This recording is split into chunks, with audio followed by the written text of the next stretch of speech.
Hi. Long time no see. A lot happened. I got really caught up with work and school. Then I got really sick. And a lot of stuff happened that I will talk about on here once my circumstance has changed a little bit more. Um, I was hitting kind of a roadblock because I felt like the natural progression of things was to talk about the story of my drug induced psychosis, give the full story time, the outcome, yada, yada, yada. But it takes a lot of brain power and a lot of energy to feel like I'm articulating that story properly. Um, and every time I would talk about it, the video would end up being like 40 to 50 minutes long. Um, so I think I'll revisit that when it feels more natural because the last thing I want for this is it to feel like a performance and not like a video diary, which is really what I want it to be. Um, I was a really big 21 Pilots fan for like 5 years, and I was on the 21 Pilots Amino, if you remember. And I actually ran a blurry face conspiracy forum. And so, if there's one thing I know about, it's about a time where the internet was a much more authentic, kind of emotional, very emotionally charged place, a very emotional, passionate thing. That's one thing I miss about it, for sure. But instead, today I figured I just need to. I will come on here if I'm coming on here talking about things that feel more natural to me. Um, so today I kind of want to talk about like the cycle of abuse, but actually how not because a lot of people talk about it in relation to like how it trickled down to them, but not really how they worry about being the one to perpetuate it. That now you are at the start of the cycle, you know? Um, I've been sick this week, um, and I have some health issues and things like that, and have for a few years, and some stuff that I'm trying to figure out what's wrong. And I go to call my mom, and my mom has been an alcoholic and was addicted to opioids as well. I don't really know what she's still actively doing or using since before I was born, and I'm 20. And I knew when she picked up the phone that she wasn't sober. And one of the most difficult parts of loving someone who is an addict is it seems like they do things to you sometimes that it's kind of like, do you think I'm dumb? Like, do you think I don't know? You can, I understand, like, when you're an addict, you're sick. And I understand that you need to do what you need to do. You need to feel what you need to feel. But can you, at the very least, just have the balls to be honest with me about it and to look me in my face and tell me that you're not sober, or to, not reach out to me or contact me when you aren't. And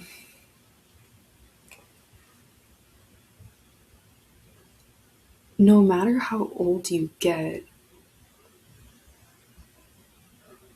the heart like sinking to your asshole feeling you get when you go to reach for your mom or your dad or, whoever, and they're there, but they're not there. And in that moment, all you wanted was your mom. And it's even worse because I can see you, but you're not you. And so you're just out of reach. And then why, like, why even make yourself visible to me if you know that I can't reach you? And when you're sick and when you don't feel good, all you want is your mom. And when you've spent, I was diagnosed with an autoimmune disease called ulcerative colitis when I was probably 13. So I've been diagnosed for seven-ish years now. Been in remission. Sucks. Not a fun disease. Um,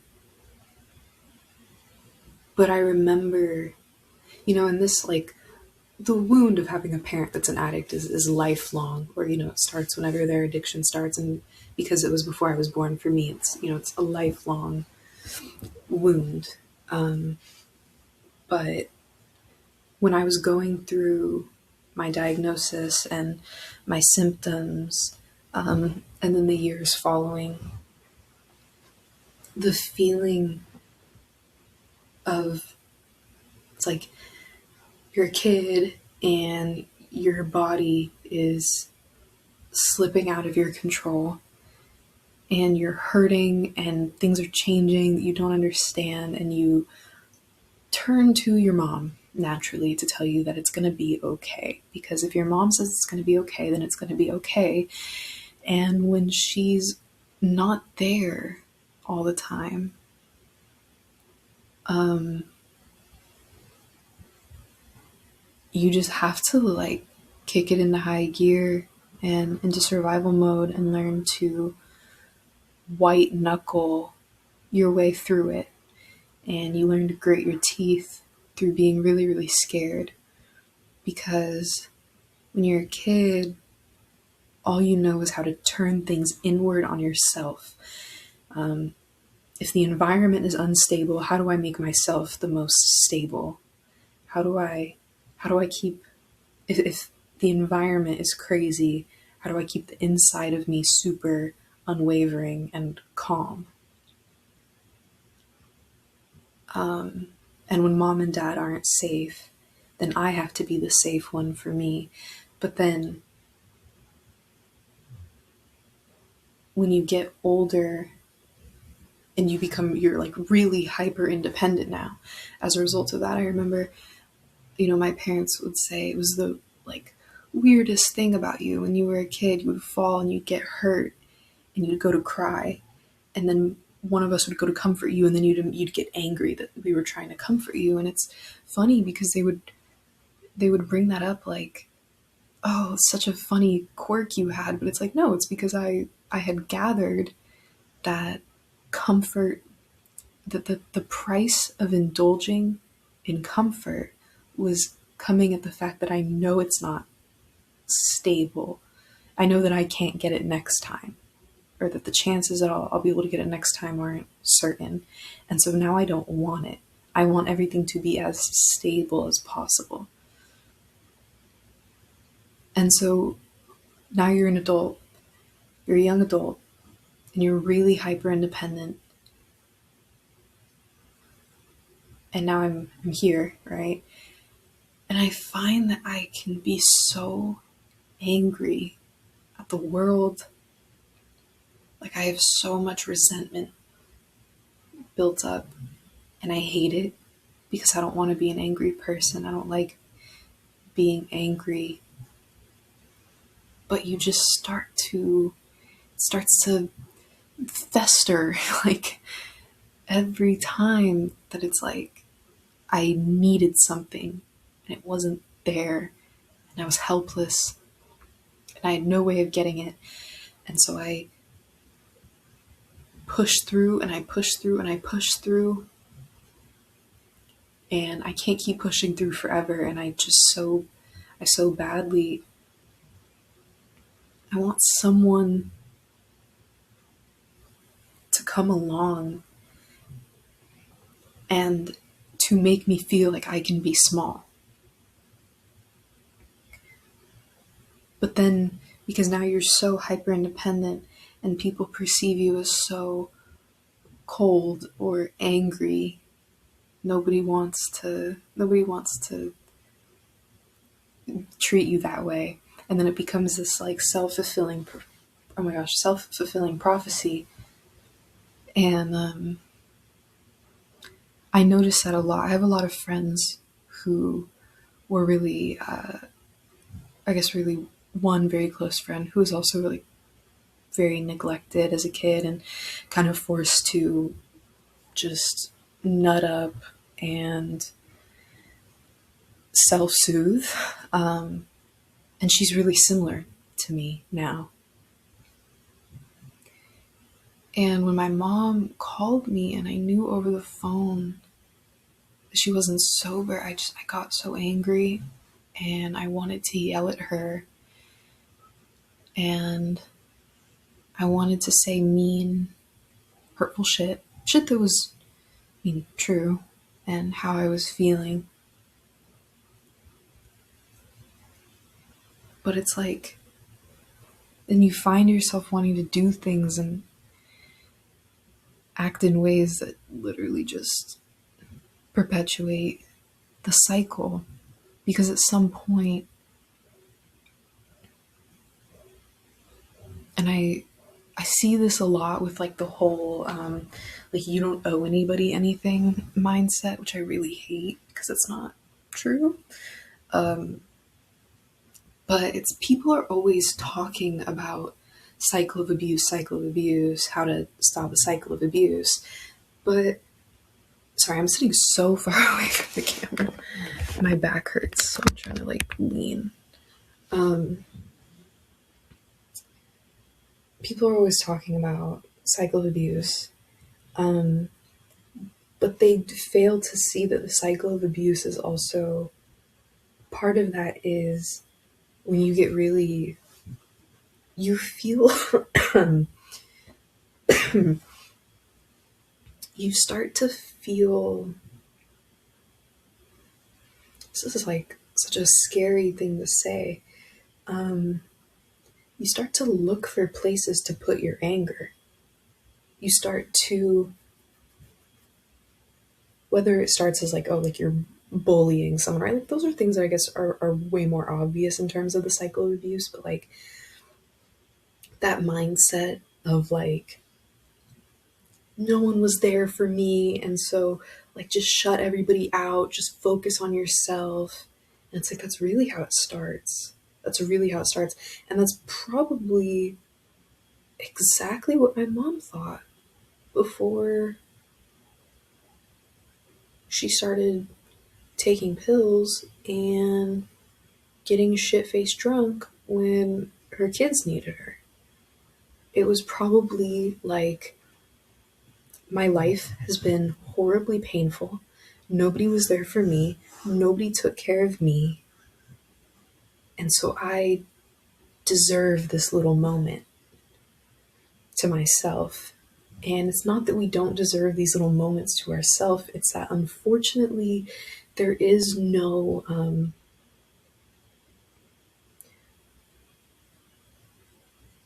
when it comes to like having children, there's no reserve of, well, I can do X many bad things. I can have, I can slack off this much before it's a problem, because one bad day for a parent is forever for the kid. It affects the kid forever. And then once we're adults, it starts to be like, yeah, this very hyper independent, hyper individualist mindset that I think literally is how people turn into abusers. Like I don't think, like I think a lot of people talk about cycle of abuse and a lot of people talk about hyper individualism, but I don't know that when it comes to like ourselves, that we always think about how those things are really connected. And unfortunately, sometimes what it takes to not partake in the cycle of abuse, sorry, is being kind and being good in a way that is so unrelenting and in a way that brings you nothing. There's no benefit. There's nothing to it. And when you've been hurt, when you've been abused, when you've been neglected, you start to feel like, well, I don't want to do that anymore. But it sucks. It's like nobody is gonna like come along and see me in all of my anger and all my resentment and all my hurt that I'm now projecting outwards onto other people and unto them, and say, oh, well, I know what you've been through. Like, let me save you. Like, what? Why would I expect somebody to do that for me? But it is how I think sometimes. And I guess it all comes down to like realizing like anger is just like a secondary emotion. Like, anger just does not exist by itself. There has to be a precursor to it, whether it's being hurt or insecurity or something. It's like this, there has to be a wound to the fundamental question of like, am I lovable? Um, am I worthy? Is my community worthy? Um, or your sense of deserving that has to come before you can be angry. But I think it's like really starting to weigh on my body, all of this anger. And I hate it. I hate being angry. And I don't know, I guess I'm not asking for, this is more so like a question to the universe. Or maybe I'll look back on this and I'll be like, oh, you felt better. But I have so much anger in my body, and so much, it's like this like pent up, it's like a combination of like panic, like all of the heightened um emotions, and I can't get it out of my body. No matter how much I run and exercise and cry, it just doesn't ever really leave me. And then I think I'm good, and my mom calls me. She's fucked up, and I'm like, oh, I could just crumble. And I don't know how to fix it. I really don't know how to fix it. Um,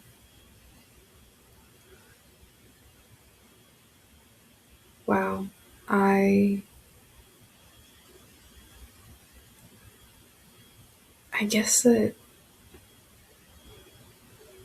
a lot of it comes down to this frustration of like, I think I brought this up earlier. Basically, you get to, not you get to, because like I said, I know that addiction is a disease, and I know that it's not a happy choice for anybody. But you, in terms of my feelings, right? You get to check out. You get to indulge in these bad habits. You get to act however you want. Do, say whatever you want to me. And then you don't even have to remember it. And then you get to repeat the cycle all over again, which for me, like, especially because I have a chronic illness, when I was actively medicated for it, sorry, it's my dog. Um, Hi, baby. When I was actively medicated for it, I couldn't smoke, I couldn't drink, because they were like, your liver will fail. And so for me, it was like, fuck, like I did everything right. I did everything right. I was only 13. I don't really know what I could have done wrong at that point. And I got sick, and I cannot afford to check out, because if I do and I get even more sick, nobody's going to take care of me. But you, as a parent, you get to check out, and somehow the pieces of your mess are always magically cleaned up. And I am not left wanting you any less because you're my mother. And it's just, that's just innate. Man, and there's so much resentment in that. There's so much. It's crazy. And I wish I knew how to fix it, and I wish I knew how to make it go away. And I don't. And I don't really have anything else to say. I guess it's just that a lot of people in my real life do not perceive me this way. But I'm so deeply hurt about so many things. From the time that I was very young. Not in the way that I still expect, not in these people need to apologize to me. No, just I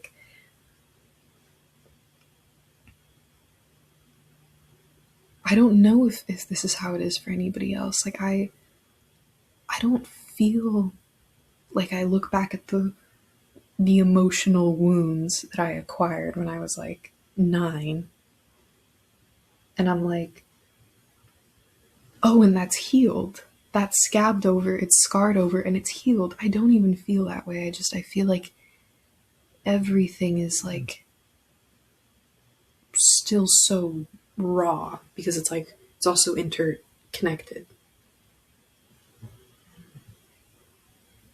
I don't know. This is kind of a crazy rant, kind of a crazy tangent. I don't know if I said the date in the last one. Today is June 20th, 2026, and I'm really hoping that by the next time I upload, I'm not so just full of ugh, ugh, is how it feels. I hope that whatever date is next, I don't feel this way. And I know that nothing can last forever.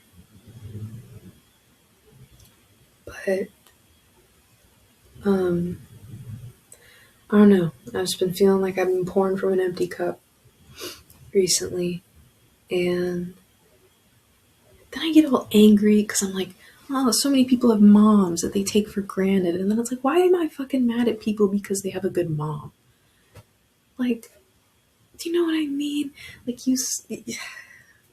sucks. It sucks.